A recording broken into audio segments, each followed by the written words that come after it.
So we're now in a typical lecture hall in the lecture block, which is right next to the MML faculty. So 1 minute walk, 20-second run, I would say. And we normally have, depending on the year, our year anyway, I've had 2 hours a week in halls like this. What about second year? Yeah, I've got about 5 or 6 hours a week. Because this is where you do most of the learning of the non-language stuff. So that's things like literature, film, linguistics. So like where you just get a lot of information, which will then go into your supervision essays. So that's that side of the course rather than the language translation, that sort of thing. And here's one of the places where people from all different colleges mix together and have classes at the same time, and you're all consuming the same information. I'd say it's quite nice because it's always quite friendly.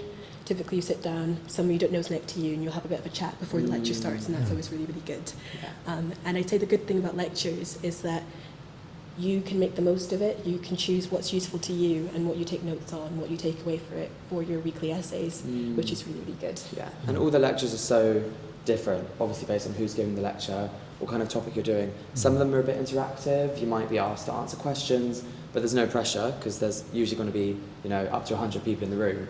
And you might have a lecturer that you're really looking forward to seeing. You might not gel so well with some, but ultimately, so much of your independent study time is based on kind of the information you consume during the hour. So it can be quite intense, and towards the end feel quite like it's quite a lot, but that's because it's useful.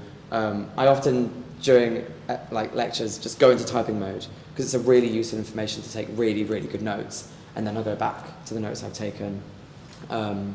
So it just depends on, as you were saying, what you want to get out of it, really.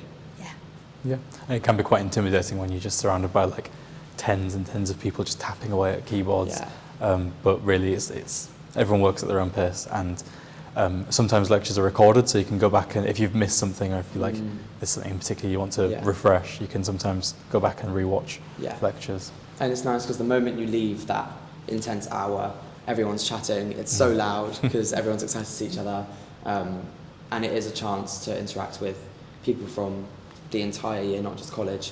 And also you often bump into people from other lectures coming out of the same hall because they're all in the same building, which is really nice, and just, I guess, makes you feel a lot more belonging, and also like you're getting a lot actually out of your degree because so many other humanities, including history, which is part of my course, there's way less contact, which is really nice because you have lots of independence. But I think when you're studying a language, I really appreciate the chance to just sit here and be around people.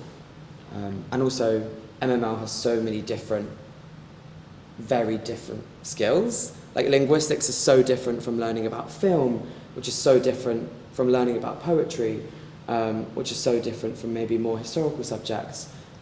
So lectures can mean so many different things depending on what you've chosen to do. I think now we're going to go to the MML faculty library, so you can see what the services there are on offer and like what kind of things you can do in the library, like with the studying and getting out books for the course. Goodbye. Awesome. Should we head up to the library?